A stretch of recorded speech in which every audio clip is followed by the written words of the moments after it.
Fechado. Literalmente eu estou em casa, gente, então vocês fiquem à vontade. Vocês estão vendo a tela, né? Sim, estamos sim. Beleza. Então vamos lá. Obrigado, né, pelo convite. Eu já sou da casa, já me sinto. Eu vou falar um pouquinho dos principais trabalhos que a gente teve em San Antônio, e aí eu dividi, né, em doença inicial, doença avançada, e teve um trabalho de CDIS que eu achei interessante trazer, até porque o público de mastologista, vocês têm isso muito frequente no consultório. Então, doença inicial, sem sombra de dúvidas, um dos trabalhos que a gente mais aguardou durante muito tempo foi o estudo chamado R-Exponder, ou SWOG S1007. Na verdade, esse estudo ele quis avaliar o papel da assinatura genômica do Oncotype em pacientes com linfonodo positivo. Se a gente for lembrar, o estudo mais clássico do Oncotype é o estudo TAYLOR-X, que avaliou a omissão de quimioterapia para os pacientes com tumores luminais, mas eram tumores T1, T2, N0. E aí agora, pela primeira vez, a gente tem um estudo realmente desenhado para isso, prospectivo randomizado, que é o R-Exponder. Então, o que é que eles fizeram? Eles pegaram mulheres com câncer de mama luminal, doença inicial, todas as pacientes eram RH, receptor de estrógeno ou progesterona positivo, HER2 negativo, pacientes operadas já, com até 3 linfonodos comprometidos, ou seja, elas eram N1 só, e essas pacientes não tinham que ter metástases. E aí essas pacientes foram randomizadas, foram feito um oncotype de todas as pacientes. Aquelas pacientes que tinham um oncotype acima de 25, elas estavam fora do estudo, porque a gente sabe que acima de 25 tem que fazer químio, então não tem por que essas pacientes serem randomizadas. E aquelas pacientes entre 0 e 25, que englobaria o risco baixo e intermediário, aí essas pacientes foram randomizadas para fazer quimioterapia seguida de hormonioterapia ou só hormonioterapia. É um estudo bem robusto com 5.000 mulheres. O endpoint primário desse estudo, ele quis, na verdade, mostrar uma correlação do benefício da quimioterapia com o recorrência score, ou seja, à medida que eu aumento o recorrência score, maior vai se tornando o benefício da quimioterapia. Então, essa é a hipótese primária, o benefício ele aumenta proporcionalmente ao aumento do recorrência score, que é que eles chamaram de interação positiva. Essa é a população do estudo, os braços foram bem balanceados. Chama atenção que é um estudo que começou a captar há bastante tempo atrás, esse estudo. Então, assim, só 1/3 dessas pacientes fizeram linfonodo sentinela. A grande maioria dessas pacientes, mais de 60%, quase 70% dessas pacientes fizeram esvaziamento axilar. Então, realmente eram pacientes com até 3 linfonodos positivos, porque a gente sabe que linfonodo sentinela pelo Z11, você pode deixar linfonodo para trás, e a gente pode discutir isso depois. E a minoria dessas pacientes tinham 3 linfonodos comprometidos, né? Só 9% que tinham 3 linfonodos. Então, isso cabe na hora de discutir se a gente vai extrapolar isso para 3 linfonodos mesmo ou não. Uma crítica a esse estudo em relação ao protocolo de quimioterapia, apesar disso não ser um viés, porque foi bem balanceado entre os braços, metade dessas pacientes fizeram quimioterapia quando caíram no braço de quimioterapia com protocolo de TC, vezes 4 ou vezes 6.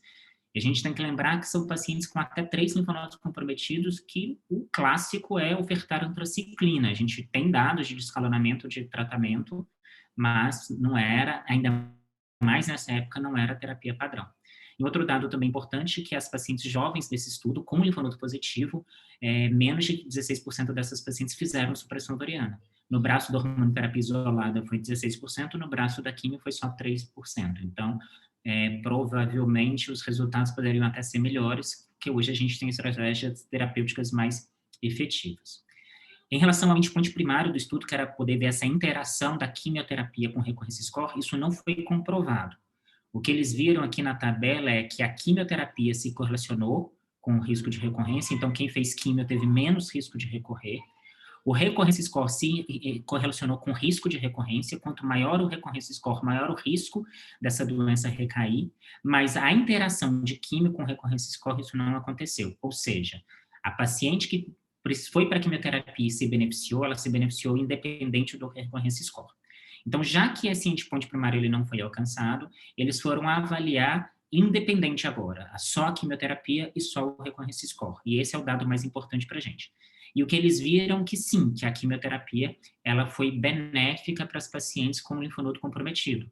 Quando eu olho aqui a sobrevida livre de doença invasiva, né, no segmento de 5 anos, eu tenho 1,4% a mais de pacientes livres de recidiva quando eu ofertei quimioterapia, comparado com o braço que não fez quimioterapia, e isso foi estatisticamente significativo, um hazard de 0,8 com P significativo.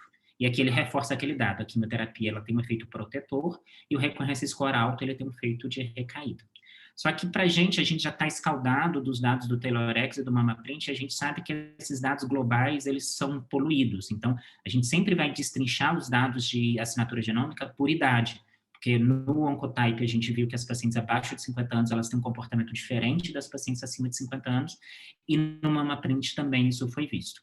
E o que a gente viu é que, apesar do estudo mostrar um benefício da quimioterapia, de novo, esse benefício não foi nas mulheres pós-menopausadas. Quando eu olho aqui as pacientes na pós-menopausa, ou seja, a maioria das pacientes acima de 50 anos, a sobrevida livre de doença invasiva, ela foi exatamente a mesma, ofertando ou não quimioterapia. Quando eu olho a redução de metástases à distância, a diferença de recorrência, ela foi muito pequena, o que nos deixa tranquilo com aquelas pacientes com linfonodo positivo, 1 a 3 linfonodos, na pós-menopausa, a omitir quimioterapia. Então, para essa paciente, a assinatura genômica, ela caiu como uma luva, a gente vai conseguir descalonar tratamento para elas. Entretanto, de novo, na pré-menopausa, as coisas não são tão simples assim. A gente cada vez mais vê que a gente está carente de uma boa assinatura genômica para pacientes jovens. Aqui, eu já vejo uma abertura significativa das curvas, a gente tem um ganho absoluto de 5% a favor de sobrevida livre de doença, isso é muita coisa, a favor das pacientes que fizeram quimioterapia, comparado com as pacientes que só fizeram hormônio na pré-menopausa. Eu diminuo pela metade o risco de metástases à distância quando oferto quimioterapia, e a chance de reduzir a metástase, o ganho absoluto em redução de metástase à distância, como primeiro sítio de recorrência, ele é de 3% a favor do braço da quimioterapia. Bom, então, quimioterapia ela vai ser necessária para as pacientes jovens quando eu faço o Oncotype. Então, o Oncotype não me ajuda a diferenciar essa paciente. E aí ele tentou avaliar por subgrupo. Na paciente pós-menopausada, independente do valor do recorrência score, entre 0 e 25, ou seja, de 0 a 13 ou de 14 a 25, a quimioterapia não se mostrou necessária. E na paciente pré-menopausada, mesmo no recorrência baixo, eu tive um ganho com a quimioterapia, uma diferença absoluta aqui nas curvas na ordem de 4%. E à medida que eu aumento o recorrência score, esse benefício vai aumentando, ele chega a 6%. Mas, de novo, eu não consigo selecionar uma paciente pré-menopausada para omitir quimioterapia quando ela tem linfonodo comprometido, mesmo que ela venha com recorrência score de 1, por exemplo, a gente não está autorizado a omitir quimioterapia para elas.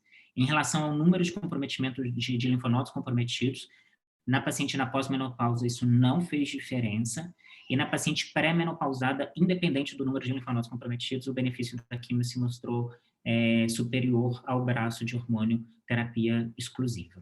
Quando a gente avalia sobrevida global, na paciente pós-menopausada a gente não teve diferença nenhuma, e na paciente pré-menopausada a gente teve uma diferença absoluta aí de 1,3% em 5 anos, e isso foi estatisticamente significativo. Então, que conclusão que a gente chega com o R-Responder? Que é que a gente não conseguiu mostrar uma interação direta do benefício da quimioterapia de acordo com o recorrência score, mas por uma análise de população, as pacientes pós-menopausadas, que têm até 3 linfonodos comprometidos e que fazem o recorrência score de 0 a 25, você está autorizado a omitir a quimioterapia para elas.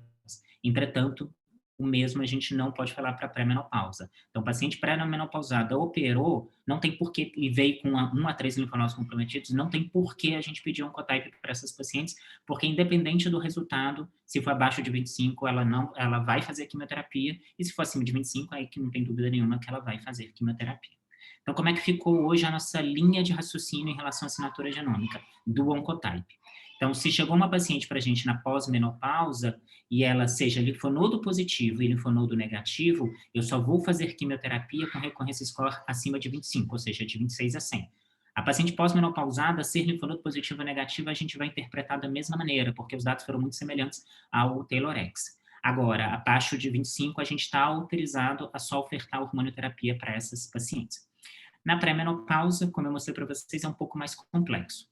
As pacientes linfonodo positivo, e aqui a gente está falando de 1 a 3 linfonodos, se ela tiver um recurrence score acima de 25, ela tem que fazer quimioterapia, e se ela tiver um recurrence score abaixo de 25, ela também tem que fazer quimioterapia. Ele coloca aqui esse quadradinho achurado, porque ele coloca aqui, discutir supressão ovariana com inibidor de aromatase como uma alternativa para essas pacientes. Por que que isso existe? Porque no dado do TAYLOR-X, a gente viu uma inferência de que talvez o benefício da quimioterapia tenha sido mais naquelas pacientes pré-menopausadas, mas que estavam mais próximas dos 50 anos de idade, e que provavelmente o benefício foi muito mais por uma indução de a menopausa, pelo efeito, não pelo efeito citotóxico, mas sim pelo efeito gonadotrófico, de inibir o hormônio ovariano dessa mulher. E aí, por isso que ele sugere a supressão ovariana como uma possibilidade. Mas é muito importante a gente lembrar que o estudo ele não tem poder para isso, isso é uma inferência, é muito mais opinião do que certeza. Então, a gente não está autorizado a substituir químio para supressão ovariana. É só em casos bem selecionados mesmo. Se a paciente ela é linfonodo negativo, aí a gente cai nos dados do TAYLOR-X. Para rever esses dados, como que eu trato? Pacientes com recorrência score acima de 25, ou seja, 26 ou mais, elas sempre vão para quimioterapia. Se esse recorrência ele é mais baixo do que 25, a gente vai avaliar o risco clínico da paciente. Isso foi apresentado na ASCO de 2019, a incorporação do risco clínico na análise do Oncotype. Aquelas pacientes com recorrência score entre 21 e 25, se ela tem um baixo risco clínico, eu faço quimioterapia, mesmo ela tendo baixo risco clínico, porque essas pacientes tiveram um ganho absoluto de quimioterapia na ordem de 6,5%. E nas pacientes de alto risco clínico, o ponto de corte ele cai para 16, porque de 16 para cima, o ganho absoluto com a quimioterapia, ele gerou aí de 7 a 9%. E com recorrência abaixo de 15, a gente está autorizado a omitir quimioterapia para as pacientes abaixo de 50 anos. Posso continuar ou vocês querem discutir a assinatura? Acho que pode continuar, Cris. Beleza, eu vou continuar então de doença. Beleza, eu vou continuar com doença inicial, então. Bom, o segundo estudo que a gente teve a apresentação em San Antônio foi o estudo Monarquie.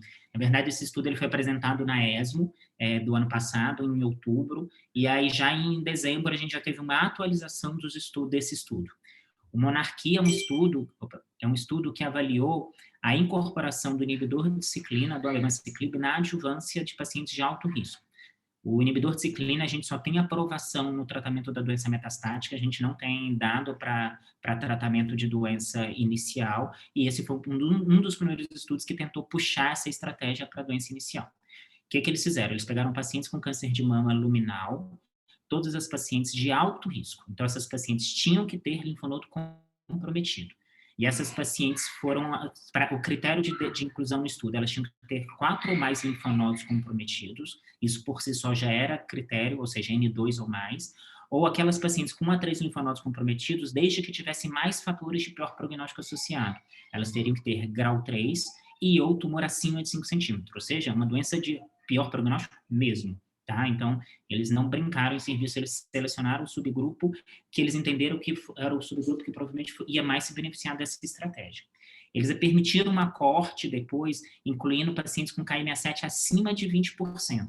E aí, para esse subgrupo, as pacientes tinham que ter 1 a 3 linfonodos comprometidos e não poderia ser grau 3 nem tumor acima de 5 centímetros, porque senão ela já entraria na corte de cima. Eles tentaram avaliar se o KM7 também seria um critério para selecionar essas pacientes, mas lembrando, 1 a 3 linfonodos comprometidos, e se fosse 4, por si só, ela já entrava nessa corte de cima.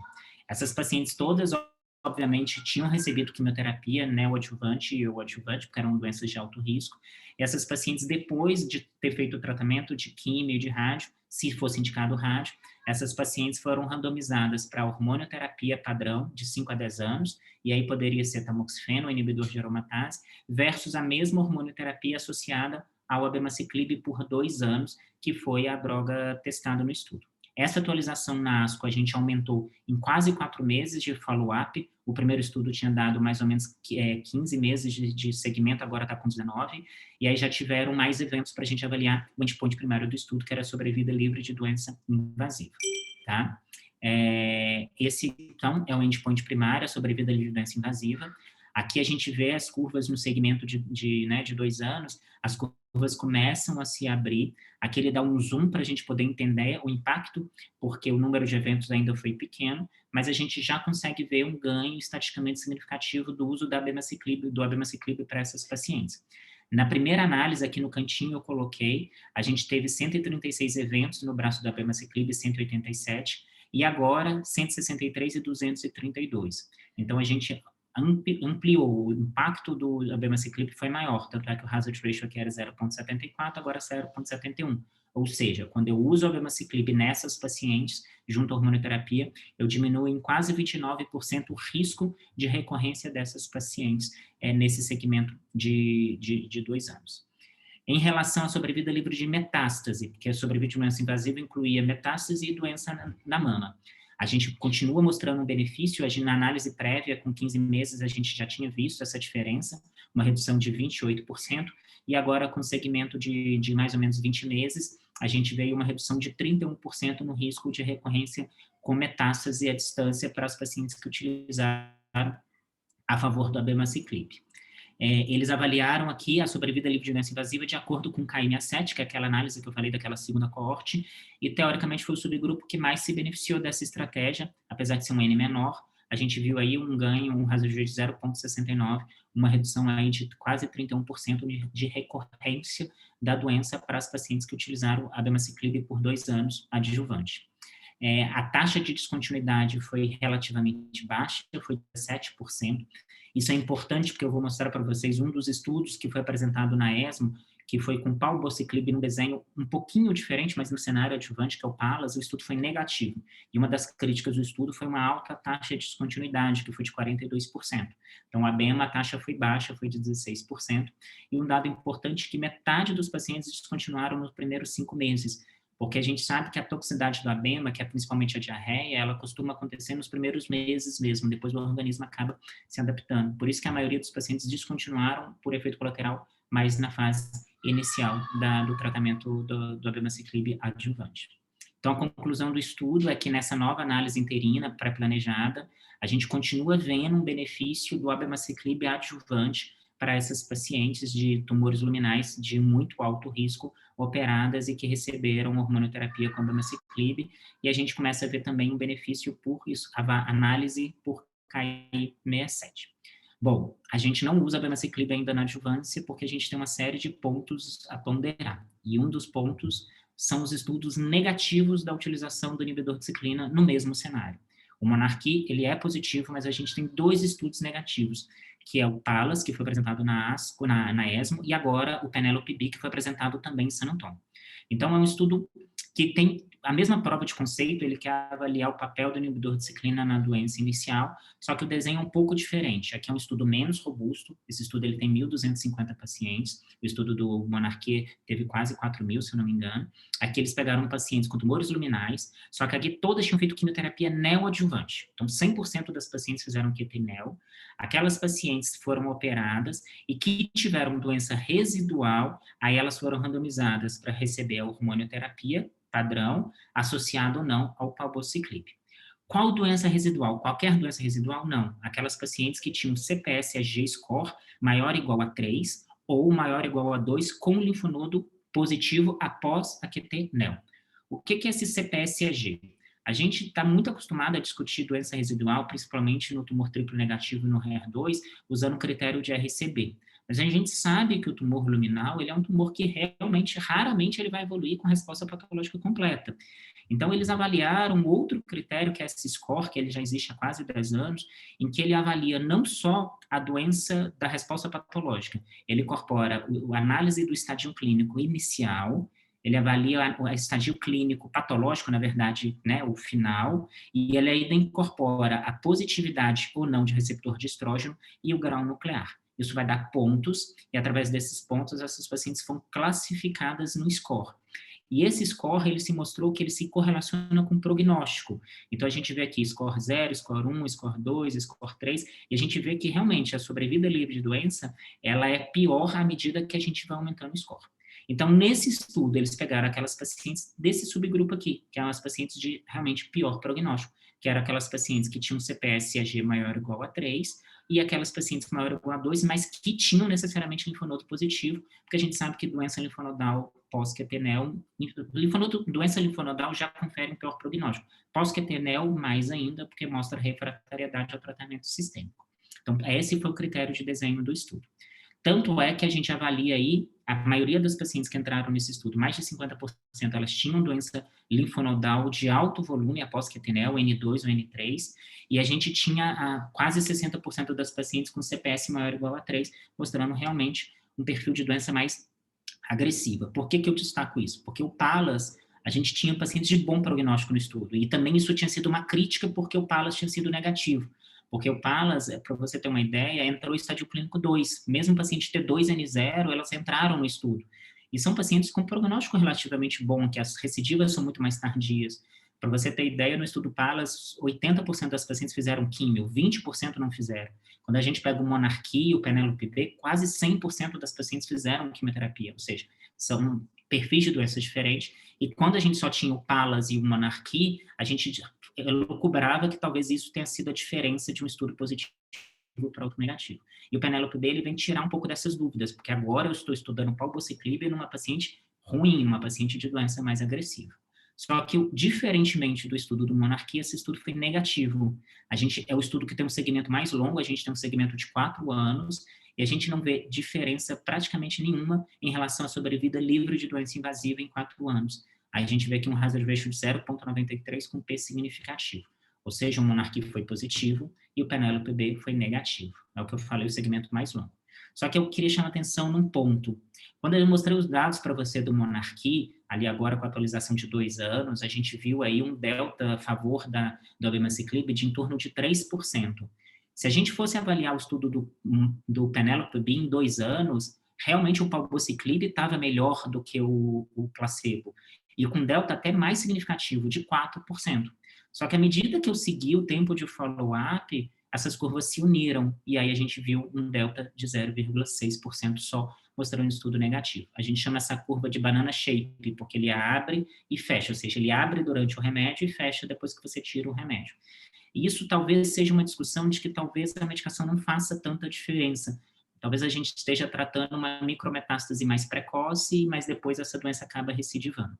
Então, isso é um dos critérios, um dos motivos porque a gente ainda não pode utilizar o inibidor de ciclina de prática na adjuvância, porque a gente não sabe se o Monarquia daqui 2 anos, daqui mais 2 anos de segmento, se as curvas não vão se juntar novamente. Até porque no Monarquia as pacientes usaram a abemaciclib por 2 anos, e aqui no PALAS era 1 ano de palbociclib. Então, talvez no segmento mais longo esse padrão se mude. Então, a gente ainda precisa maturar um pouco mais esses dados.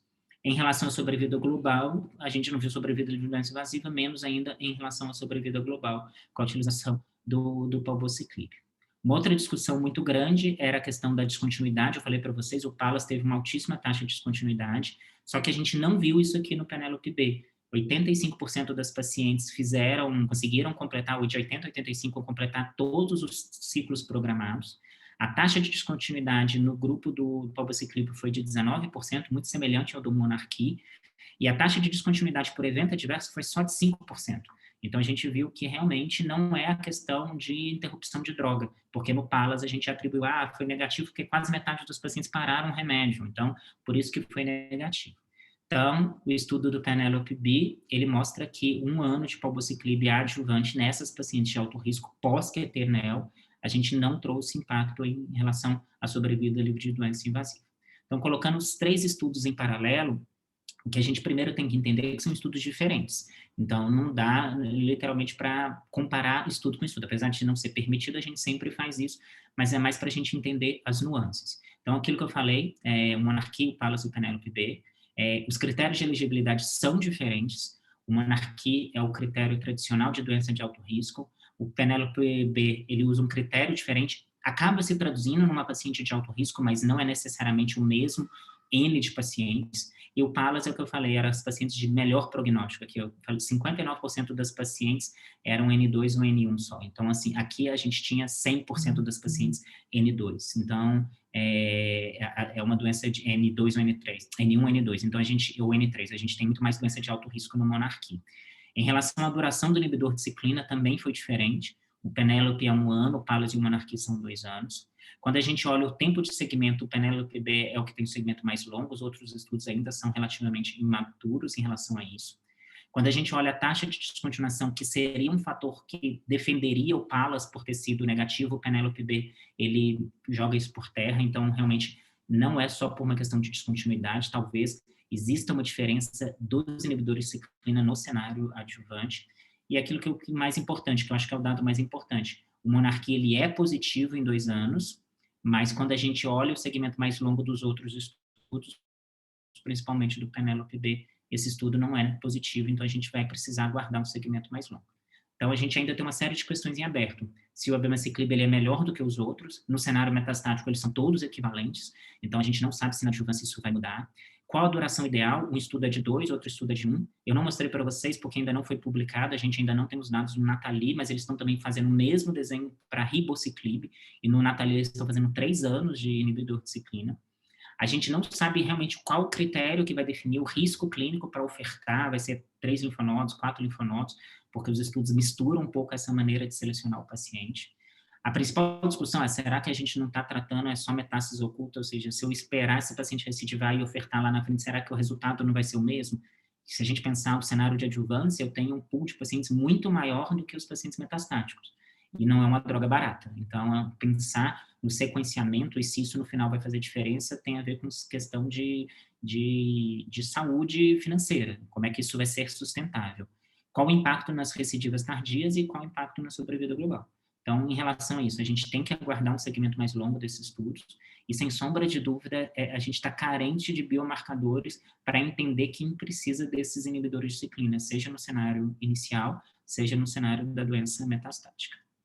O último estudo de neoadjuvância que eu trago é um estudo que não foi nem na apresentação oral, foi um estudo chamado Daphne Trial, mas é um estudo, eu sou um fã incondicional de neoadjuvância, ainda mais em HER2, e esse estudo, achei um estudo muito bonito, que é um estudo que tentou descalonar o tratamento neoadjuvante. A gente cada vez faz mais remédio, mais droga, duplo bloqueio, quimioterapia. E aqui é um estudo de fase 2, que eles pegaram pacientes com estádio doença HER2 positiva, agora mudou a chave, a gente saiu de luminal, estádio clínico 2 ou 3. Essas pacientes fizeram THP neoadjuvante. Se a gente for lembrar, o padrão é TCHP. E o T é com taxotere e o C é carboplatina, ou seja, um protocolo extremamente tóxico. E aqui ele fez THP, Taxol, Herceptin e Perjeta, que é um protocolo muito bem tolerado, por 12 ciclos. E essas pacientes, depois de 12 ciclos, elas eram operadas. Se na cirurgia elas tivessem resposta patológica completa, elas só faziam Herceptin e Perjeta de manutenção, elas não faziam mais quimioterapia, então elas não recebiam platina, elas não recebiam traciclina. E se elas não tivessem resposta patológica completa, aí ficava a cargo do investigador, do médico assistente, fazer quimioterapia mais, por exemplo, ela não fez antraciclina, então complementar, e ou fazer TDM1 aos moldes do catering de doença residual. O endpoint desse estudo, na verdade, o desenho desse estudo Daphne foi muito mais para ver a aceitação dos pacientes de protocolos de descalonamento. Então, é para avaliar a aderência, porque se a aderência é menor, o paciente acaba não tendo a resposta patológica completa, porque ele não aceita. Parece engraçado, mas no cenário de neoadjuvância, muitos pacientes têm medo de descalonar tratamento, porque eles acham que eles têm que fazer tudo para... É a chance de cura que eles têm. Então, quando você fala de escalonamento, tem muitos pacientes que acabam recusando e não aceitando fazer a estratégia de descalonamento no cenário de doença curativa. E quando a gente avalia a taxa de resposta desse estudo, a gente viu de uma maneira global, com todos os pacientes, 57% de resposta patológica completa, e nos pacientes HER2 puro, que é RH negativo, HER2 positivo, a taxa de resposta foi de 85%. Isso é muito alto. Quando a gente coloca isso em paralelo com o Neosphere, com Trifina e com TRAN, que são estudos de fase 2 e fase 3 que usaram duplo bloqueio na neoadjuvância, quando eu coloco o Daphne, ele é muito semelhante. O Neosphere é o que tem menor taxa de resposta, mas é porque ele fez THP só por 4 ciclos, porque ele fazia antraciclina depois, que é aquele esquema sanduíche. Exatamente porque ele diminui, eu não faço toda a estratégia na neoadjuvância, a gente sabe que a resposta patológica vai ser um pouco pior. Mas quando eu comparo principalmente com Trifina e com TRAN, os dados são muito semelhantes. A gente tem 57% de resposta patológica completa, que é na ordem de 64, 68. E na doença HER2 pura, os números são idênticos, 84% de resposta patológica completa. A gente não está autorizado a fazer THP como padrão na neoadjuvância, a gente ainda tem que fazer TCHP ou ACTHP, mas o estudo que realmente vai trazer essa resposta para a gente é o estudo CompassHER, que é o estudo, aí sim, um estudo de fase 3, robusto, com N muito grande, é um N de mais de 1.000 pacientes, e com o mesmo desenho, fazer THP, né, com 12, ou com taxotere por 4 ciclos, ou taxol por 12 ciclos, e o raciocínio é o mesmo, a resposta patológica completa segue só com HP, não teve resposta patológica completa, aí a diferença é que eles vão para um outro braço do estudo, onde eles fazem TDM1 como sem tucatinib. Por quê? Porque no estudo Catering, quando a gente fez TDM1 ou quando a gente fez HP, a incidência de metástase cerebral foi exatamente a mesma entre os braços, foi de 2%. Ou seja, à luz das drogas atuais, a gente não está conseguindo diminuir a incidência de metástase cerebral. E a gente viu nos estudos de tucatinib, principalmente o Hurt-to-Climb, que o tucatinib é extremamente efetivo em controle de doença cerebral. Então, por isso que eles estão associando o tucatinib nesse braço. Isso também, a gente não tem nenhum dado de tucatinib adjuvante, vai ser o primeiro estudo, mas com o intuito de aumentar o controle de doença cerebral. Então, esse estudo vai responder para a gente se realmente vai ser a estratégia que a gente vai utilizar. Mas eu acredito que o futuro vai ser esse. A gente tem uma série de indícios, de cada congresso um estudo mostrando que o descalonamento está se aproximando cada vez mais da nossa prática clínica. Isso é ótimo, porque a gente vai diminuir toxicidade, diminuir alopécia, diminuir uma série de efeitos para os nossos pacientes. Gente, de doença inicial era isso. Continua ou vocês querem discutir? Eu quero perguntar. Bora lá. Então, você sabe o que eu ia te perguntar? Por exemplo, para descalonar, se você for pensar numa paciente para THP, né, versus 12 ou 4, se for docetaxel, quem que você descalonaria para essa? Hoje, Quem Carol, é a paciente que você consideraria para descalonar? hoje, na minha prática, é a paciente que chegou com doença que precisa fazer neoadjuvância, mas é uma paciente mais frágil.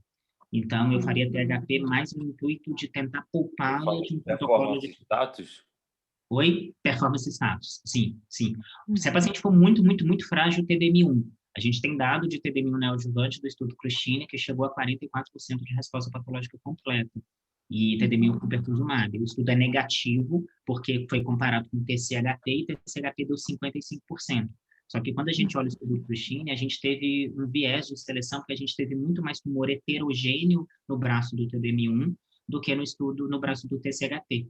E se a gente lembra daquele estudo que o Otto apresentou na ASCO, os pacientes que têm heterogeneidade tumoral, nenhuma paciente teve resposta patológica completa com TDM1, e quem tinha o tumor homogêneo, a resposta patológica foi 55%, foi exatamente o mesmo número que a gente viu no Christine com TCHP. Então, na verdade, a gente não está autorizado a fazer TDM1 neoadjuvante como padrão, mas a gente também não tem certeza que ele é realmente inferior. Então, uma paciente hoje muito idosa, cheia de comorbidades, mas que eu tenho que fazer alguma coisa, TDM1. Agora, aquela paciente meio termo ali, que está com performance borderline, mas ainda quer ofertar uma quimioterapia mais efetiva, você tem um respaldo um pouco maior, eu faria THP para essa paciente. Principalmente se ela for HER2 puro, porque foi onde a gente chegou na maior taxa de resposta patológica completa. Teve um estudo na ASCO desse ano que eles tentaram selecionar esses pacientes por PET-CT, foi muito bom, no estudo chamado Pergen, que eles faziam THP para essas pacientes, faziam HP, não faziam nem Taxol para essas pacientes. Depois de 2 ciclos, eles repetiam o PET. Se o PET tivesse caído mais de 40% do SUV, eles seguiam só com HP e operavam. A gente teve 40% de resposta patológica completa nessas pacientes que fizeram só hormônio, só Herceptin e Perjeta, com ou sem hormônio, a depender do status hormonal desses pacientes. Então, assim, está muito claro que a gente está super tratando os nossos pacientes, fazendo químio, duplo bloqueio, tudo que a gente está fazendo. A questão é que a gente tem dificuldade de entender para quem eu posso descalonar. E assim, paciente mais jovem, a gente não pensa nisso ainda, né? Não dá. Isso ainda é prova de conceito, Carol. Ainda o protocolo é TCHP, porque a resposta patológica completa se correlaciona com sobrevida. Então, eu não tenho como colocar o pé no freio para uma paciente fit, porque eu quero buscar PCR para ela. Até porque se ela não tiver, ela tem que mudar para TDM1. Então, assim, hoje é entrar com tudo, fazer o máximo de quimioterapia que você puder fazer para ela. Mas, sem sombra de dúvida, todos os estudos a gente vê uma parcela de pacientes com resposta patológica com mínimo de tratamento. A questão é, eu estou hoje tratando 100% para beneficiar 60%, 70%, mas eu poderia estar beneficiando os mesmos 60%, 70% usando menos remédio, entendeu? Então, essa que é o grande ponto. Então, o pessoal do GBK, do LACOG, eles estão fazendo um estudo tentando avaliar vários biomarcadores, expressão de RNA, tudo para tentar realmente entender aquela paciente que ela é tão sensível à terapia anti-HER2 que a gente realmente vai poder omitir quimioterapia para elas. A grande discussão é realmente a seleção de pacientes, é entender a biologia de doença, que a via do HER ela é tão importante que o resto não se faz mais necessário. Você consegue tratar só fazendo um bloqueio de HER. Agora, Nesses por outro trabalhos... lado, também não tem mais espaço para adriamicina, né, nesses pacientes. Na verdade, eu raramente faço andramicina, porque assim, a gente tem vários estudos para a doença HER2 que com a andramicina é a mesma coisa. A gente já tinha o estudo do Trifina, que tinha mostrado isso para a gente na neoadjuvância. A gente já tinha o estudo do BCRG-006 na adjuvância. O estudo do Christine, que usou TCHP como braço controle, teve 55% de taxa de resposta completa. E quem consolidou isso foi o estudo TREND2, que comparou quimioterapia com duplo bloqueio, com ou sem antraciclina, e foi a mesma coisa, tanto em taxa de resposta patológica completa, quanto em sobrevida livre de eventos. E hoje, Então, para quem você pensa em fazer adriamicina? Duas situações que eu faço com certeza. Paciente que chega com uma doença de péssimo prognóstico e o HER2 é 2 cruzes, eu ainda vou ter que correr o FISH. Então, eu tive uma paciente que chegou com KM790, um tumor de inflamatório grande, até pegar o material, até mandar para o laboratório, até fazer o FISH, a chance dessa doença pipocar é muito alta. Então, eu comecei com AC, e aí o FISH foi correndo, porque o FISH tem demorado em torno de umas 2 semanas para ficar pronto, então, mais 2 semanas de exame, mais 2 para pedir a quimio, então as pacientes atrasam um mês. Então, eu começo com AC. Então, essas pacientes que têm HER2 2 cruzes, que eu tenho segurança de ter um material para testar o FISH, eu começo com AC. Se ela tiver tempo de esperar, tudo bem, mas se ela não tiver, eu já começo com AC. E o segundo ponto é paciente gestante, principalmente naquelas pacientes do segundo para o terceiro trimestre, porque eu não estou autorizada a fazer septo impergeta em nenhum momento da gestação. E eu posso fazer taxano e eu posso fazer antraciclina. Se eu for fazer TCHP para essas pacientes, na verdade eu vou fazer TC. Os dados de carbo são menos robustos em pacientes gestantes e eu vou fazer o HP sequencial. Se eu faço AC-THP, o AC ele é bem estudado na paciente gestante. Dependendo do prazo, ela termina o AC e eu faço o THP depois do parto. E mesmo que ela tenha o taxano antes, ela ganha o neném, a gente segue com o taxano associado ao hercepto pergeta e depois continua. Porque a gente tem que lembrar lá dos primeiros estudos que aprovaram o trastuzumab, que o estudo o trastuzumab era sequencial, ele não era concomitante. A gente sabe que concomitante é melhor, mas sequencial não é ruim, e ele é melhor do que não usar. Então, na paciente gestante, eu acabo preferindo fazer o AC para empurrar o Herceptin para mais tarde, porque gestante, o meu principal dado é quantas semanas de gestação ela tem. É isso. Porque eu tenho dia para começar a quimio, eu tenho dia para terminar a quimio. Porque eu também não posso seguir com a quimio muito próxima da data de parto, porque pode levar a sepse neonatal, você tem uma série de complicadores que você pode ter. Então, nessas pacientes, eu tendo a fazer AC, porque eu vou ganhando tempo para fazer THP, ela fica mais próxima do protocolo ideal. Mas nos outros, eu prefiro fazer TCHP. É mais tóxico do ponto de vista agudo, a gente tem mais efeito colateral, mais náusea, mais vômito, mais diarreia do que a CTHP, mas é menos tempo de quimioterapia, a paciente, numericamente, as taxas de resposta são melhores, e a cardiopatia é grave, síndrome mielodisplásica é grave quando você tem pouco tempo de oncologia, você vai ficando velho, você vai começando a ver esses pacientes chegar para você com insuficiência cardíaca, com mielodisplasia. A gente perdeu uma paciente na clínica o ano passado ela leucemizou após uma antraciclina que ela tinha feito há 8, 9 anos, não era uma paciente minha, mas ela fez uma antraciclina há 8, 9 anos atrás, ela leucemizou e faleceu da leucemia o ano passado, por conta de uma antraciclina. Então, assim, é raro, mas acontece. Acontece. Nesses estudos, né, de THP, qual que era a faixa de idade, assim, que eles avaliaram? Entrou tudo, Carol. Esse estudo é pequeno, mas entrou pré e pós-menopausa. Entrou pré e pós-menopausa. A idade não entrou como critério. A gente não tem diferença em relação à eficácia por idade. É muito mais performance e comorbidades. A ideia é realmente tentar descalonar, mesmo para paciente jovem. A questão é a paciente aceitar. Tanto é que esse estudo é exatamente para avaliar a aceitação dos pacientes de fazer um protocolo. Tanto é que o endpoint do estudo era que 80% das pacientes completassem os ciclos de QT-NEL e avaliar a resposta patológica. porque se fosse menos de 80% no final tivessem complementado o tratamento, os dados seriam invalidados. Só que 98% das pacientes completaram, então por isso que o estudo foi validado e o resultado veio favorável.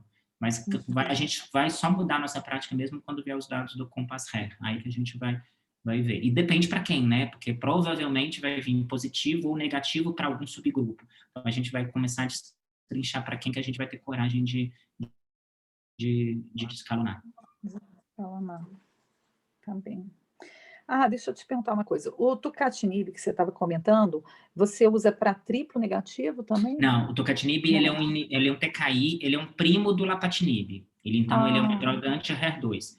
Mas ele foi apresentado a primeira vez no ano passado, ano retrasado, 2019, em San Antônio, como uma droga anti-HER2 associada à capecitabina e ao trastuzumab. E esse estudo, que é o HER2CLIMB, ele teve ganho de sobrevida global, ganho de sobrevida livre de progressão, tanto é que eles estão puxando essa droga para um cenário mais precoce. E um subgrupo que foi muito importante foi porque esse foi o único estudo que eu conheço que eles permitiram que incluíssem pacientes com metástase cerebral em progressão após rádio, após tudo, porque geralmente tem que ter, para ter meta cerebral tem que ter meta controlada. Não, metade dos pacientes aqui estavam com meta em progressão. E eles permitiram que essas pacientes entrassem e o tocatinib controlou a doença cerebral. Então, é uma droga que ela age sistemicamente muito bem e do sistema nervoso central ainda melhor. Então, por isso que eles puxaram o tocatinib para adjuvância, para ver se associando o tocatinib ao TDM1 a gente teria uma proteção cerebral. Porque, infelizmente, a gente perde muita paciente HER2 por progressão cerebral isolada. Não é raro você ver uma discussão assim, progrediu só no cérebro. HER2, isso é relativamente frequente isso acontecer. Então, era para poder testar se a gente consegue fazer um bloqueio aí de meta cerebral para ver se consegue evitar recidiva precoce para esses pacientes. Luiz, com relação ao responder. Tá. Cara, tem uma certa dificuldade com essas pacientes, com esse nicho de paciente, né, que é a paciente com doença luminal e com fator prognóstico clínico alto, né? O risco clínico alto. Porque se a gente for racionalizar, seria mais aquela paciente que você sabe que tem indicação de químio, mas você quer descalonar a químio dela. E a gente pensaria, a priori, no mama print, né, nessas pacientes, né, que já são de alto risco clínico, né, com axila positiva. Sim. E acha que hoje uma paciente nesses... Desculpa, eu te interrompi, pode falar. Você acha que depois desses dados do Responder, você pensaria mais em solicitar um cotype ao invés do mama print nessas pacientes de alto risco clínico? Pois é, excelente pergunta. Na verdade, quando você olha, as pacientes, elas se sobrepõem. A paciente do mama print, elas poderiam ter doença de alto risco, tinham que ser doença de alto risco e poderiam ter do linfonodo comprometido. E as pacientes do R-Exponder, a gente tinha pacientes tanto de baixo risco quanto de alto risco, mas a maioria das pacientes também eram de alto risco clínico, porque para ser baixo risco, essas pacientes tinham que ser T1 e nenhum grau 1. E isso não é o mais comum. A média de idade dessas pacientes de comprometimento, a maioria era grau 2 ou grau 3. O que acontece? Eu acho que o principal fator vai ser a idade, porque tanto o Mamaprint quanto o R-Exponder, a gente só conseguiu descalonar essas pacientes para paciente com doença linfonodal acima de 50 anos. Outra coisa que eu vejo nesses estudos, que eu entendo que o papel do descalonamento é principalmente para aquela paciente que não é que ela chega com linfonodo clinicamente positivo. Ela está com linfonodo clinicamente positivo, eu vou operar porque eu vou poder aplicar uma assinatura genômica para ela. Na verdade, eu acredito que isso é muito mais paciente de achado cirúrgico do que necessariamente uma paciente clinicamente comprometida. Porque quando a paciente palpa o linfonodo, você palpa ali, você não tem como garantir que ela tem 1 a 2 linfonodos positivos. Às vezes você vai esvaziar, ela vai ter 4, 5, e você fez um esvaziamento axilar e ela ainda vai fazer quimioterapia, ou seja, você agregou o pior dos dois mundos. Ela vai ter um risco grande de linfedema e ela vai ter os efeitos colaterais daqui. Então, hoje, para mim, uma paciente com doença luminal... que você chamou atenção na sua aula foi que apenas 30% das pacientes fizeram linfonodo sentinela. Né? Pois é, então assim, eram pacientes que foram esvaziadas. Né? Exatamente. E isso é um dado importante. Paciente com axila comprometida, né?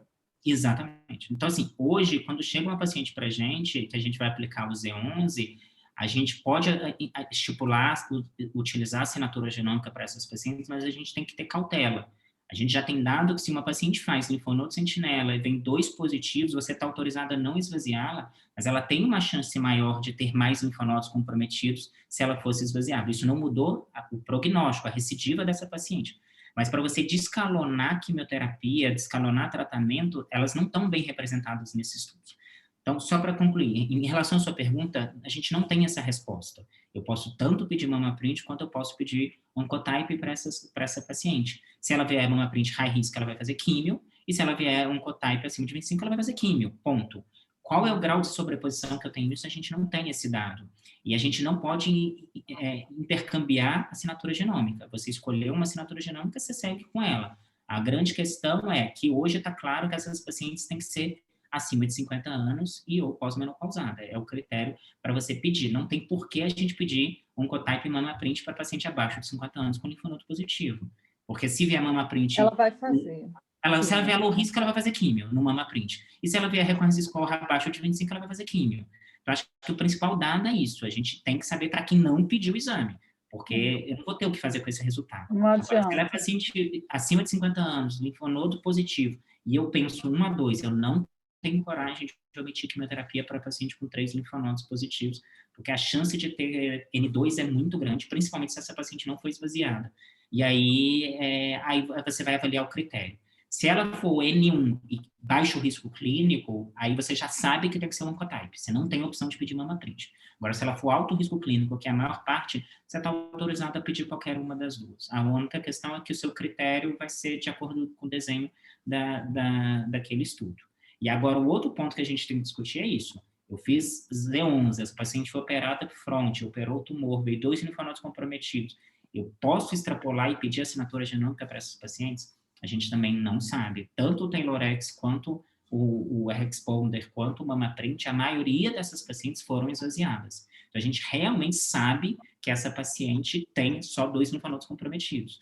Então, e a gente vê que as curvas de 3 muda muito. Então, tem que individualizar. Aí, acho que aí você tem que olhar os outros critérios. É uma paciente muito jovem, veio com tumor de alto grau, veio com 2 linfonodos comprometidos. Essas pacientes vão ficando cada vez menos representadas nos estudos e cada vez com riscos somando fatores de risco de pior prognóstico. Então, eu não teria coragem de omitir quimioterapia para essas pacientes, não. Então, talvez seria uma paciente que eu nem pediria assinatura genômica, eu já indicaria quimioterapia de cara. 3 linfonodos, para mim, é igual a quimio, eu não tenho coragem. A não ser que seja uma paciente frágil e que você quer omitir de qualquer jeito, você está desesperado para omitir quimioterapia, aí tudo bem, você pode até discutir. Mas uma paciente fit, com 3 linfonodos comprometidos, não, e com 2 linfonodos, 2 de 2, sabe, aquele 2 de 2, né, 2 de 4, 2 de 2, aí eu fico um pouco receoso. Aí tem que ser uma decisão compartilhada. A gente tem que sentar com o paciente e ponderar muitos fatores os outros fatores de riscos que vão estar aí associados para essa paciente. Legal. Difícil, eu vou aproveitar e vou perguntar só uma coisa. Esse alto risco clínico que você considera é aquele grau 3, tumor acima de 5 centímetros, linfonodo positivo? O que é esse risco clínico? É o critério que eles utilizaram no MamaPrint. É o antigo adjuvante online, Carol, porque o adjuvante online não está mais disponível. Porque antes a gente colocava... ele colocava tem a idade, né? Então, a gente tem uma tabelinha que é a regra que a gente fala, depende, é para N0... 1, 2, 3, 3, 2, 1, exatamente. Ela é N0 ou N1. N2 é sempre alto risco, não tem discussão. N2, N3 é sempre alto risco.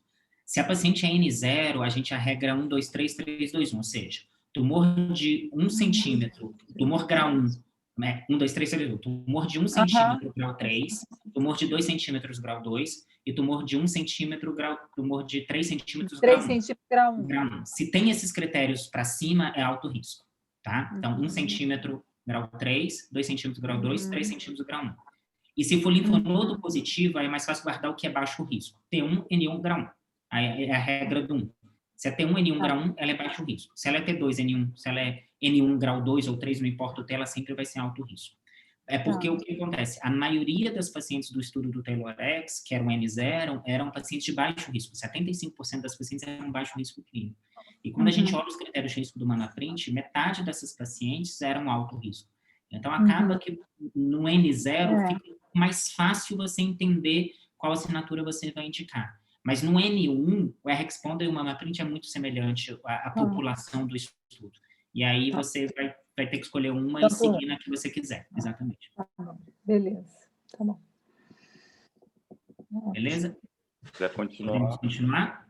Então, bora lá. Deixa eu só minimizar a tela de vocês aqui, que eu estava vendo vocês, para continuar a slide. Agora é a parte mais simples, porque a maior parte foi de doença inicial mesmo. Em relação à doença avançada, se eu não me engano, eu trouxe só 2 estudos. Um é o Keynote 355, que é o estudo que avaliou o papel do pembrolizumab na primeira linha do câncer de mama triplo negativo metastático. Na verdade, esse estudo ele já foi apresentado e a gente tem, na verdade, uma atualização dos dados desse estudo. Então, o desenho do estudo, para quem não lembra, eles pegaram pacientes com câncer de mama triplo negativo, pacientes metastáticas ao diagnóstico ou recidivadas, há mais de 6 meses do final do tratamento neoadjuvante ou adjuvante, e essas pacientes foram randomizadas para receber quimioterapia versus quimioterapia mais pembrolizumab. Parêntese, a gente já tinha um estudo com o mesmo desenho, que foi um estudo chamado Impassion 130, que foi o que levou à aprovação do atezolizumab no câncer de mama triplo negativo. Eles pegaram a mesma coisa, paciente triplo negativo, metastático ao diagnóstico ou doença recidivada. O porém aqui é que essa recidiva era após 1 ano do final da neoadjuvância e adjuvância, e as pacientes foram randomizadas para quimioterapia, só que aí a quimioterapia era só o Abraxano, que é o nab-paclitaxel, associado ou não ao atezolizumab. Então, o Keynote ele muda porque o tempo de recidiva é após 6 meses, não após 1 ano. E a outra diferença que aqui é que a quimioterapia não era só o Abraxane, eles permitiam o Abraxane, o paclitaxel e cisplatina e Genzar. Por que isso? O Impassion 130 foi o primeiro que foi estudado, a gente tinha muito medo do corticoide, porque a gente sabe que o corticoide ele tem um efeito antagonista à imunoterapia, porque ele é um imunossupressor. Então, como o paclitaxel precisa de corticoide para o preparo, eles tentaram estudar com a Abraxane, porque a Abraxane ele é um paclitaxel ligado à albumina, ele dá bem menos reação alérgica e a gente não precisa fazer corticoide no preparo dele. É o único racional do Abraxane nesse cenário. Só que ao longo do tempo a gente foi entendendo que esse corticoide talvez não fizesse tanta diferença. E aí o estudo do Keynote ele permitiu usar o paclitaxel, que a gente usa muito mais. Para você ter ideia, o Abraxane no Brasil ele não é aprovado para câncer de mama. Então, a gente tem uma série de problemas de acesso quando a gente prescreve o Impassion 130. E um outro ponto importante desse estudo é que ele permitiu carbo e Genzar para essas pacientes, porque eles permitiram sobrevida livre de recorrência de 6 meses. Para a paciente que fez ACT, adjuvante ou neoadjuvante, ela recidivou 6 meses, essas pacientes têm um risco maior de ser refratárias ao taxano. E aí, por isso que eles permitiam cis e Genzar. Como o estudo do Impassion era 1 ano de sobrevida livre de recidiva, né, da quimio neoadjuvante, aí essas pacientes eram mais seguras por taxano. Então, por isso que tem essas nuances. Bom, o que esse estudo mostrou para a gente? Que naquelas pacientes que tinham a expressão do PDL1, a imunoterapia ela foi positiva. No Impassion 130, a gente usa um biomarcador chamado SP142 na imunistoquímica, e quando é o pembrolizumab, a gente usa um outro score, e não dá para misturar, o score de um não serve para o outro, que é um score chamado CPS, que é o Combined Positive Score, em que ele avalia a positividade de PDL1 tanto na célula imune quanto na célula tumoral, por isso que é um Combined. No Impassion 130, é só na célula imune. E o estudo mostrou que para aquelas pacientes com um score maior ou igual a 10, a gente viu realmente um ganho significativo na sobrevida livre de progressão, estatisticamente significativo. Como era maior ou igual a 10, aí ele testava em maior ou igual a 1. Em maior ou igual a 1, apesar das curvas se abrirem, isso não foi estatisticamente significativo, e no Intention to Treat, que entrou inclusive paciente PDL1 negativo, a gente não viu diferença.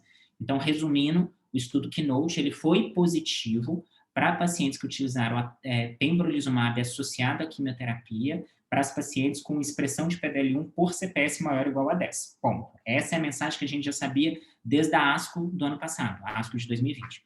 O que o San Antonio trouxe para a gente? Uma análise de subgrupo. E aí eles viram, principalmente aqui no CPS maior ou igual a 10, que o parceiro da quimioterapia, todos eles se beneficiaram com a utilização do pembrolizumab. Curiosamente, o paclitaxel foi o que mais se beneficiou. Isso é uma análise de subgrupos, é uma análise exploratória. Mas a gente vê aí um ganho muito maior. A paciente que fez Carb e Genzar foi a paciente que se beneficiou menos, tá vendo? Ela tocou a unidade, essa linha aqui é a unidade, as outras não tocaram.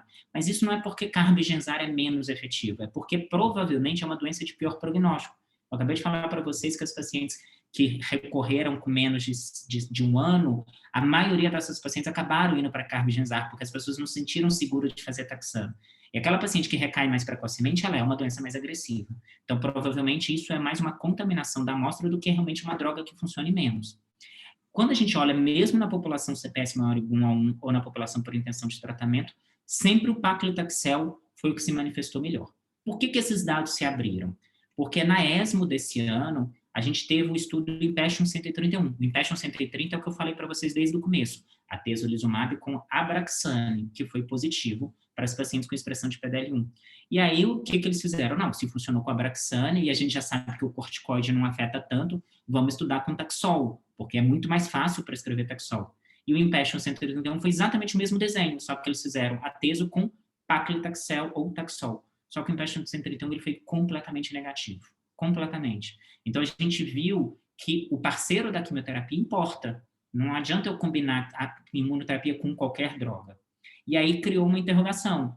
O atezolizumab, que é uma imunoterapia, quando eu faço com Taxol, ela não funcionou. A gente vê aqui, inclusive, a linha vermelha, eu acredito que seja vermelha, que eu sou daltônico, é do placebo. Ela foi até um pouco melhor do que o braço com quimioterapia. E quando eu volto e olho aqui o pembrolizumab, que é uma outra imunoterapia, o paclitaxel foi melhor. Então, com certeza, não é tudo igual. Não dá para simplesmente falar imunoterapia é tudo igual. Não, não é. E esse estudo deixou claro para a gente. Essa publicação aconteceu porque o pessoal do laboratório da MSD eles foram pressionados para abrir os dados, porque a gente queria saber se o paclitaxel foi positivo com o pembrolizumab, uma vez que o 131 tinha sido negativo. Um outro dado que esse estudo traz para a gente é por taxa, os dados de taxa de resposta que a gente não tinha, a gente só tinha os dados de sobrevida livre de progressão. A gente viu na população, principalmente CPS, a gente aí teve um aumento, né, de quase 15% a favor de taxa de resposta para essas pacientes. E quando a gente avalia por quimioterapia, de novo, curiosamente, o paclitaxel foi o que mais aumentou. O estudo ele não tem poder comparativo entre as quimioterapias, tá, gente? Eu não estou falando que paclitaxel é melhor do que os outros. A gente vê que nesse grupo foi onde atingiu as maiores respostas, mas não tem poder estatístico de falar que a gente sempre vai fazer com paclitaxel porque é melhor. O estudo não tem poder para isso.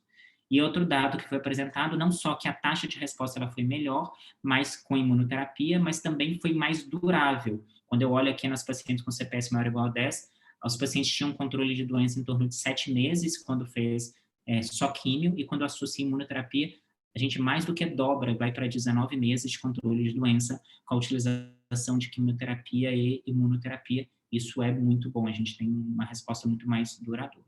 Tá? Então, a conclusão desse estudo é que pembrolizumab com químio se traduziu em ganho de sobrevida livre de progressão, independente do parceiro de quimioterapia, teve um aumento de taxa de resposta e tem um aumento de duração de resposta. No Brasil, ele ainda não está disponível, ele foi aprovado nos Estados Unidos em dezembro do ano passado. Um dado importante é que a gente ainda não tem dado de sobrevida global do 355 e a gente já tem dado de sobrevida global do atezolizumab, que é o Impassion 130. Então, a gente também está esperando esses dados do Keynote 355. Um pouquinho de ficção científica, mas é uma ficção científica boa, que é o estudo uma análise de biomarcadores do Mona Lisa, dos estudos Mona Lisa. Se a gente for lembrar, o Mona Lisa são os estudos de ribociclib, que no cenário metastático a gente tem esses 3 principais estudos, que é o Mona Lisa 2, de primeira linha, o Mona Lisa 3, que usou fulvestrant com ribociclib tanto em primeira linha quanto em segunda linha, é um estudo que mesclou os pacientes, e o Mona Lisa 7, que é o ribociclib com hormonioterapia, letrozol ou tamoxifeno, nas pacientes pré-menopausadas na primeira linha também. Só que o que acontece? Qual que a gente sempre bate na tecla? O inibidor de ciclina mudou um paradigma no tratamento do câncer de mama luminal, a gente tem ganho de sobrevida, sobrevida de progressão de sobrevida global, o problema é a gente não tem biomarcador, a gente não sabe realmente para qual paciente a gente pode poupar dessa estratégia porque a gente está aumentando toxicidade e custo. Então, sempre está se tentando estudar quem a gente pode selecionar esses pacientes. E um desses estudos foi esse apresentado em San Antônio, que eles tentaram avaliar a resposta de acordo com o PAN50. O que o PAN50 é? O PAN50 é uma assinatura genômica que estuda realmente o perfil intrínseco do tumor. Quando a gente está olhando a imunistoquímica, a gente está avaliando a expressão de uma proteína na membrana da célula. Quando eu faço o PAN50, eu estou estudando o DNA da célula. Então, eu posso ter um tumor que ele tem receptor de hormônio, mas o comportamento biológico dessa doença é um comportamento de um tumor triplo negativo, que é um basal-like. E é o que a gente viu nesse estudo. Vamos se atentar aqui ao último gráfico, quando ele junta todos os pacientes. 100% dos pacientes que estavam no estudo Mona-Lisa eram tumores luminais, RH positivo, HER2 negativo. Mas quando eu faço a assinatura, né, do PAN50, 47% dessas pacientes eram luminais A verdadeiramente, 24% dessas pacientes eram luminal B, 13% dessas pacientes elas eram HER2 positiva, e a gente tem 3% dessas pacientes basal-like, que seriam aquelas pacientes realmente triplo negativas. Bom, a gente entendeu que, então, isso a gente já sabia de vários outros estudos, que a gente sempre vai ter uma mesclagem de subtipos, mas como é que essas pacientes se comportaram com o tratamento? Quando a gente olha, a assinatura genômica, né, o PAN50, realmente conseguiu prognosticar essas pacientes. Quando eu olho aqui, a paciente basal-like, que é a vermelha, e a paciente HER2, ela vai muito pior do que as pacientes luminais. Isso é esperado. O paciente luminal, basal e HER2 são pacientes realmente de pior prognóstico. Quando eu incorporo o ribociclib, eu puxo a curva de todas as doenças para cima, e um dado interessante, a doença HER2, ela se beneficia muito dessa estratégia. E a gente já sabia disso, que os inibidores de ciclina, eles têm um papel na doença HER2 positivo. Tanto é que a gente tem um estudo chamado Monarch-HER, que mostrou que o abemaciclib aumentou a sobrevida livre de progressão para essas pacientes. A gente não tem aprovação ainda dessa estratégia, mas a gente sabe que existe um efeito. Agora, o basal-like, ele não se beneficiou em nada, essas pacientes continuam recaindo mais, mesmo utilizando o ribociclib. Quando a gente avalia sobrevida livre de progressão, de novo, o luminal A, luminal B e HER2 se beneficiaram muito da estratégia. O basal-like, o uso do ribociclib não trouxe diferença para essas pacientes. Ou seja, a gente, apesar de estar usando um marcador de membrana, isso não está gerando um sinal para dentro da célula para impedir que esse tumor continue se proliferando, ou seja, ele não é efetivo. E quando eu avalio taxa de resposta, de novo, o tumor que mais se beneficiou foi o tumor luminal B e HER2. O luminal A, a taxa de resposta não fez muita diferença, mas a gente sabe que o tumor luminal A é um tumor menos proliferativo, então realmente a gente vê muito mais uma estabilização de doença do que realmente uma redução, enxugar a doença. E o basal-like não fez diferença, a gente não viu ganho do ribociclib para essas pacientes.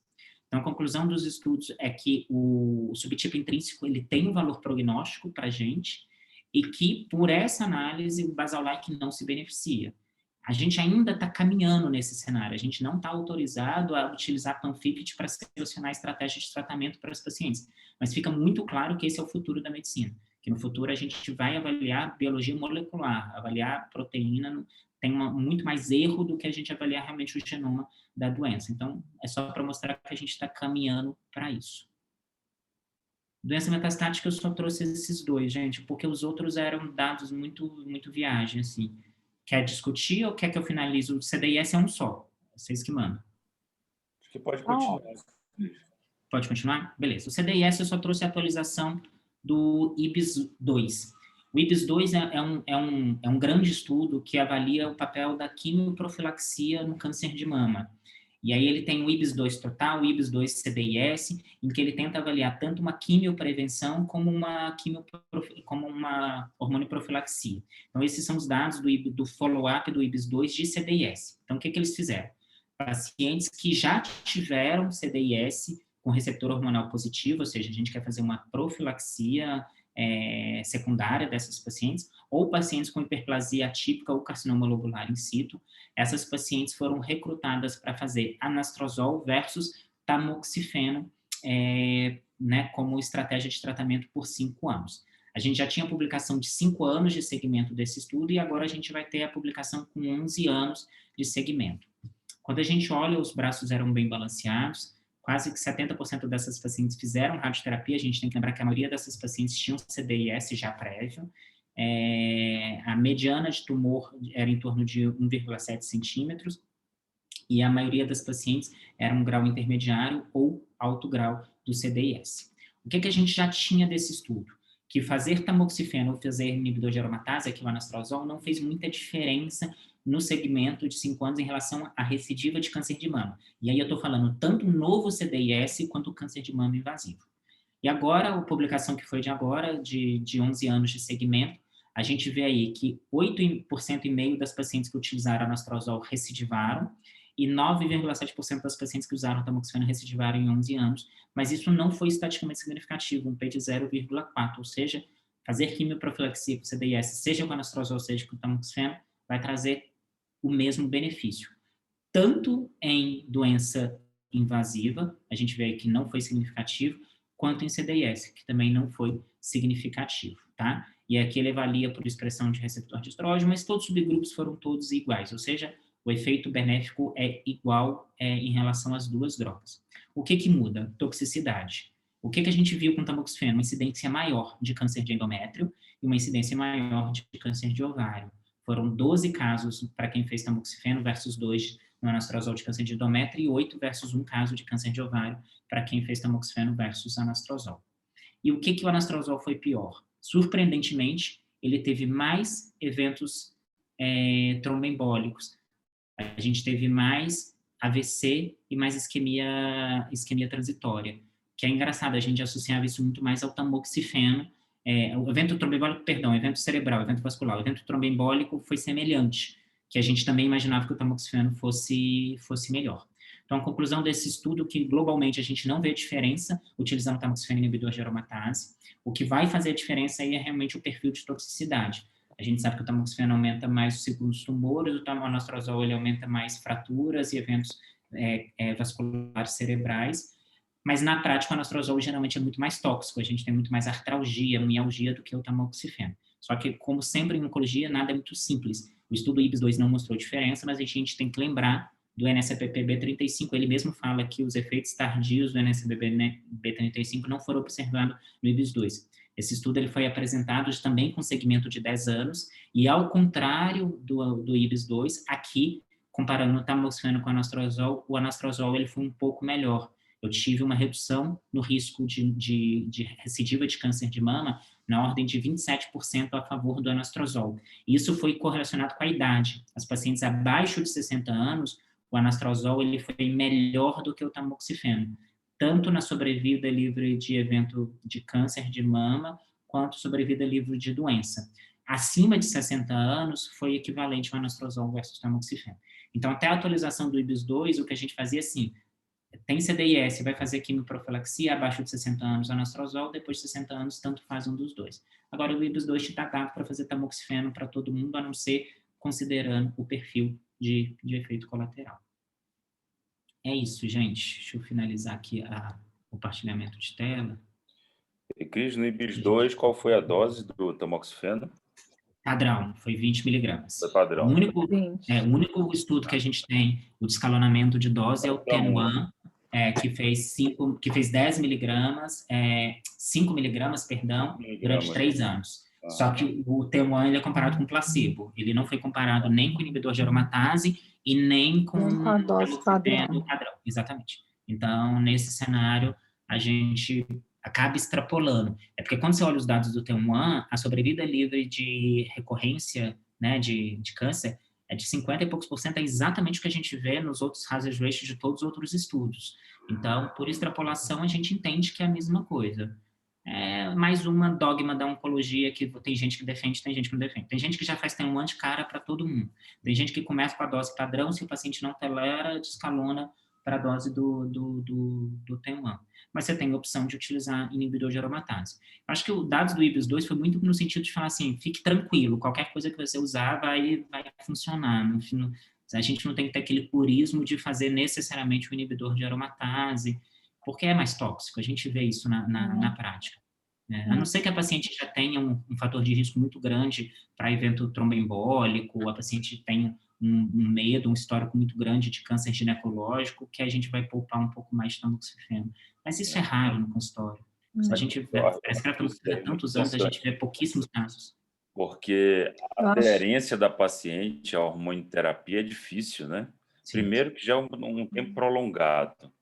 E se você associa esses efeitos colaterais igual ao do inibidor da aromatase, e pensando numa profilaxia, não no tratamento, né, igual como é muito melhor você evitar, não para melhorar a aderência desses Sim. pacientes.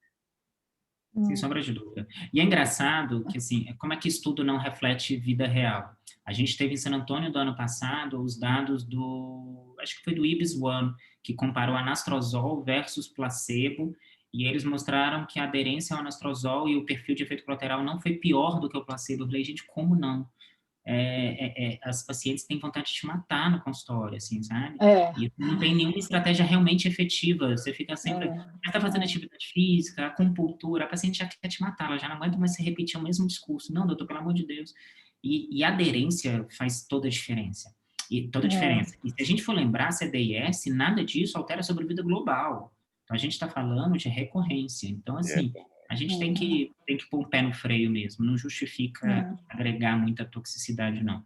Eu fiquei muito feliz com esses dados do IBS-2, porque eu acabava abaixo de 60 anos fazendo inibidor de aromatase, porque eu tinha um dado que me mostrava que era melhor. Então, vamos tentar. Mas eu tinha o meu limiar para escalonar para tamoxifeno era muito pequeno. Então, a gente começou inibidor de aromatase. Aí começou, não, tamoxifeno. Então, vamos trocar, beleza, a vida que segue. Agora eu já começo com tamoxifeno de cara. Inclusive, eu tinha uma paciente lá na Covid que depois fez o CDIS e eu comecei para ela o tamoxifeno, só que ela era paciente também da Andresa por um tumor no olho, né, que ela teve e acompanhava. Aí a Andresa viu, aí foi discutir comigo antes do IBS-2, né? Trocou o tamoxifeno que eu tinha passado pelo anastrozol. Aí agora eu não sei se ela vai trocar de novo. A frase mais verdadeira que eu já ouvi da oncologia é que a oncologia é uma especialidade de verdades efêmeras. Tudo é uma verdade absoluta até o ano que vem. Aí o ano que vem muda tudo de novo. Então a gente fica dando a cara a tapa o tempo inteiro, não tem jeito. Mas hoje eu fico tranquilo, até sair o próximo estudo. Só recapitulando aqui. Eu acho uma maravilha. Que você tinha falado, só um pouquinho, só você recapitulando os efeitos colaterais ali que você tinha falado. Então, o tamoxifeno são mais efeitos tromboembólicos, né? E o anastrozol, eventos cerebrais. O tamoxifeno ele deu mais trombose, mas não foi estatisticamente maior do que o anastrozol nesse estudo, mas classicamente o tamoxifeno dá mais TPP e embolia pulmonar, e ele deu mais câncer. A gente teve mais câncer de endométrio e ovário com o tamoxifeno. E o inibidor de aromatase, ele dá mais fratura, por conta do efeito osteoporótico, e ele deu mais AVC, ataque isquêmico transitório e AVC. Não seria esperado, né, Cris? Não era esperado, não era. A gente imaginava isso que a Thaís está questionando, talvez, né? Não era esperado. A gente não via isso nos outros estudos. Sempre a incidência era muito baixa. Aqui, se você foi 15 casos para o caso do anastrozol versus 5. Na verdade, você esperaria mais no braço do tamoxifeno, né, esses efeitos. Exatamente, por conta do efeito cardiovascular dele. Só que mesmo assim, gente, é raro, né? São 15 casos em 2.000 e tantas pacientes. Então, assim, não é uma medicação que a gente vai deixar de prescrever por medo de AVC. Foram 12 cânceres de endométrio em 2.000 e tantas mulheres, 1.000 e pouco do braço tamoxifeno. Então, assim, não é um evento comum. É só que a gente tem que orientar a paciente, acompanhar de perto, mas geralmente é tranquilo. O problema são os sintomas constitucionais. Fogacho, fadiga, mialgia, é isso que é o grande problema. É muito difícil você pegar na consultório uma paciente que tem uma complicação grave dessas medicações. A maioria é essa complicação que piora a qualidade de vida da paciente e ela vem te xingando, assim, sabe? Não tem uma paciente de hormônio que entra no meu consultório e fala, e aí, tudo bem? Assim, depende, né, doutor? O que você chama de bem? Aí, segue, bora lá. A gente faz mais terapia do que realmente medicina nessa hora, porque você tem que ficar incentivando, porque senão elas desistem mesmo, é impressionante. Teve um estudo apresentado no ano passado, um estudo do grupo francês, em que eles dosaram tamoxifeno endógeno para poder ver realmente se as pacientes estavam tomando. 40% das pacientes tinham subdose e o tamoxifeno não detectado no sangue em pacientes que juravam que estavam tomando tamoxifeno todos os dias. Então, 40%. E tamoxifeno, não estou falando nem de inibidor de aromatase. Em país de primeiro mundo. Então, assim, é complicado, né? Eu tenho minhas dúvidas se todas as pacientes realmente tomam direitinho, porque atrapalha muito, não é fácil, não é fácil. Aí a gente ainda adiciona supressão ovariana e estende hormonioterapia. Elas querem matar a gente. Para mim, esse resultado do IBS-2 é um alívio, porque, assim, o que eu vejo mais, Thaís, no consultório, porque como eu ainda faço gineco, a gente acaba vendo atrofia genital, é, assim, uma coisa gigante, entendeu? A paciente acaba com a vida sexual da paciente. Assim, o tamoxifeno, você tem onda de calor, mas ele não faz uma atrofia genital igual o inibidor. O inibidor é terrível para isso. É difícil você controlar. E muitas vezes a gente faz até assim, promestreno via vaginal, né, que é derivado de estrogênio, e mesmo assim a paciente não recupera da atrofia, é uma coisa terrível, é difícil. E a paciente, geralmente, é uma paciente que operou, fez químio, a sexualidade está super comprometida, a autoestima está lá embaixo, então isso é bem difícil, bem difícil. E fora as dores articulares, né, que, nossa, os pacientes, tudo dói, tudo dói. Dói para levantar, dói para andar, então, assim, realmente, é complicado. Não é raro a gente ter que fazer rodízio de hormônio, passar para tamoxifeno, porque elas não dão conta.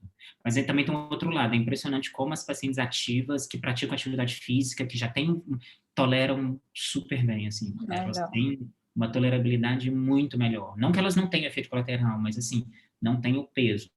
Quanto mais sedentária e obesa a paciente, pior a tolerabilidade. É impressionante, é impressionante.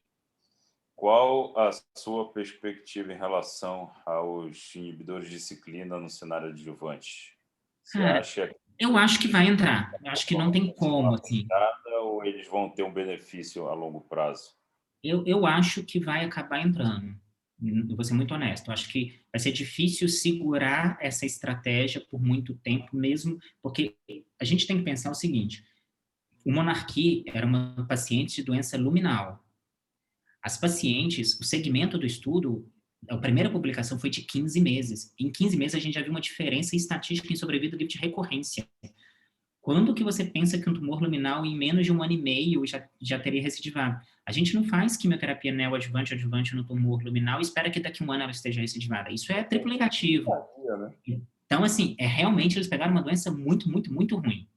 Então, eu acho que num cenário que a gente não tem estratégias tão efetivas, porque a única coisa que a gente faz para essa paciente é hormônio, a gente não tem uma droga para resgatar como a gente tem no triplo negativo, com Xeloda, com TDM1, eu acho que essa estratégia ela vai acabar sendo aprovada, nem que seja numa aprovação acelerada, entendeu? E à medida que os dados foram sendo maturados, aí talvez eles reavaliem essa estratégia.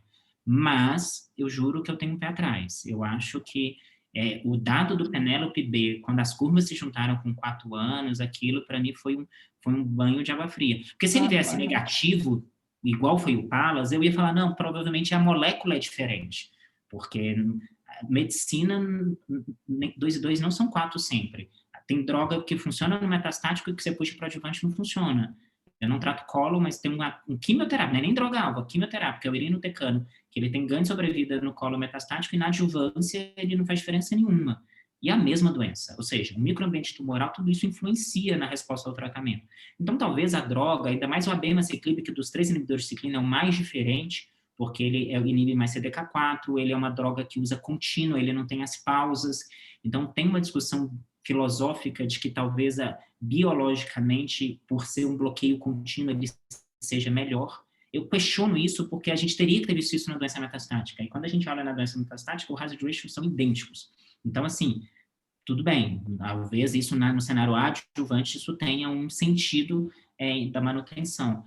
Mas quando você vê um Penélope que abre a curva e depois fecha, isso me deu medo de que o Monarquie faça isso. É isso que eu ia te perguntar. No raciocínio da doença luminal, né, como tu me lembraste agora há pouco, que é uma doença que faz recidiva tardia. Assim, quando você usa inibidor de ciclina no cenário da adjuvância e ela recidiva tardiamente, você já usou o inibidor de ciclina.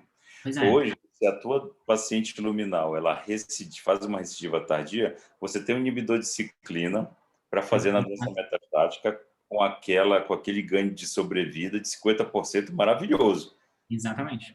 Aí, só que se ela recidivar e você já usou o inibidor de ciclina... A gente não vai saber o que fazer. A gente vai acabar fazendo. Aí, de novo, a gente cria os números mágicos. Ah, não, mas já tem mais de um ano que usou, dá para fazer de novo. Mas é a gente que cria. Para a gente voltar para o inibidor de ciclina? Exatamente. Porque, na verdade, Mauro, os estudos de doença metastática, eles anteveram os estudos de neoadjuvância. Em oncologia, a gente sempre começa no pior cenário e vai trazendo para o melhor. Tanto é que os primeiros estudos foram em pacientes de segunda linha. Aí foi positivo, que é o Paloma 3. Aí depois eles trouxeram para a primeira linha, que foi o Paloma 2. Aí os Monarchs e o Mona Lisa seguiram o mesmo raciocínio. E aí agora eles estão trazendo para neoadjuvância e adjuvância. Só que assim, eu utilizei, essa paciente teve uma recidiva tardia, eu não posso falar que ela é refratária ao inibidor de ciclina. Então, a gente vai acabar expondo. A gente faz isso com Herceptin, a gente faz isso, vai fazer isso com imunoterapia, e a gente vai fazer isso com inibidor de ciclina quando for aprovado. O problema é a recidiva precoce. Ia dar uma, sabe, você ia ficar... Não, mas vai dar uma bagunçada. Vai dar uma bagunçada, porque o problema é aí aquela paciente que recidivou precocemente. Eu estou fazendo a abemaciclib e parei com 2 anos e 4 meses ela recidivou. E aí? Ela é sensível? Não sei. A gente não vai saber o que fazer com essas pacientes.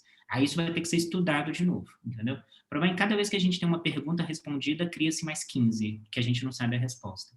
Então, assim, o que eu faria hoje, pensando numa paciente que chegou para mim e que ela tem uma doença, o acesso dela é infinito, ela tem acesso a tudo, e ela chegar com uma doença de muito, muito, muito alto risco, eu ofertaria a abemaciclib para ela, mas discutindo muito isso, assim, olha, não sei se isso a longo prazo vai se traduzir em benefício, mas à luz dos conhecimentos atuais, é a única coisa que eu posso tentar te ofertar. Eu consegui incluir, nesse estudo do Monarch, 2 pacientes são minhas, das quase 5.000 pacientes que entraram nesse estudo, 5.600, 2 são minhas, que eu consegui incluí-la nos estudos. E as 2 eram pacientes de alto risco, pacientes que fizeram neoadjuvância, fizeram cirurgia e tiveram 4 linfonodos ou mais positivos pós-QT-neo. Teve uma que teve 8 linfonodos positivos. Então, assim, eu falei, não tem dúvida nenhuma, encaminhei ela para o estudo, e ela está hoje com 2 anos e 1 mês, porque ela começou em janeiro de 2019 e terminou em janeiro de 2021. Ela passou comigo essa semana passada, para dar sequência no inibidor de aromatase. E aí ela está sem evidência de doença, então vamos ver se a gente realmente beneficiou essa paciente. Mas eu não critico quem usaria, mas eu sou mais criterioso. Eu acho que só para paciente de muito alto risco. Acho que a gente, e mesmo assim, sabendo que é off-label e que eu não sei se esse benefício vai ser duradouro. Então, a resposta correta é não podemos usar. Mas, se é uma paciente com uma doença de muito alto risco, a gente tem que tentar ofertar alguma coisa para ela. Não dá, porque a chance de recorrência é muito alta, muito alta. Quando a gente pega aquela meta-análise do EBC-TCG, que eles avaliam o risco de recidiva em 7 anos, 10 anos e 15 anos, T1N0, em 20 anos, a gente tem 14% de recorrência.